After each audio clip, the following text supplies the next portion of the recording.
as you saw, I just got a new lens, the Sony 50mm 1.8. I got this for $200 on eBay, not eBay, on Amazon, used of course, to get that price that low. We're gonna go check out what kind of images we can get with this $200 full frame lens. Hopefully get some cool B-roll and some cool portraits. This is on my 50mm portrait lens. Roaming in the night with a lot of bit of fright like war. Do you wanna really know about life? Do you really wanna know? I've been analyzing everything I do and I don't even wanna show my deepest core, I'm lost, I'm scared, I move so unprepared, my presence always there. Alright, so that last thing was filmed about 4 days ago, and I just haven't gotten back to any of this because my computer's destroyed. It's in the shop right now.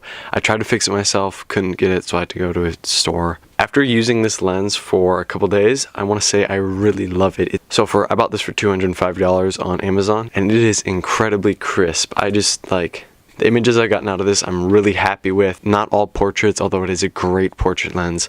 You can get some awesome crisp shots out of a ton of other scenarios. For photos, it's great, and for B-roll, it's great too. Like, I'm gonna use this for some upcoming weddings that we got scheduled, and it's just gonna be great. I'm really happy with how it turned out. I would recommend it.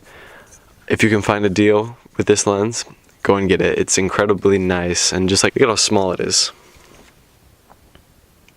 So yeah, that's pretty much the overview, first impressions, review-ish of this lens, the Sony 1.8 FE full frame. So yeah, that's pretty much it. If you liked this video, remember to like, comment, and subscribe for more.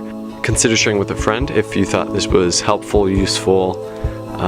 Check out some of our other videos. See you next time.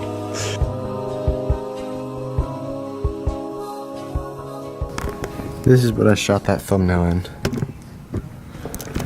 Oh my gosh, it is very cold out.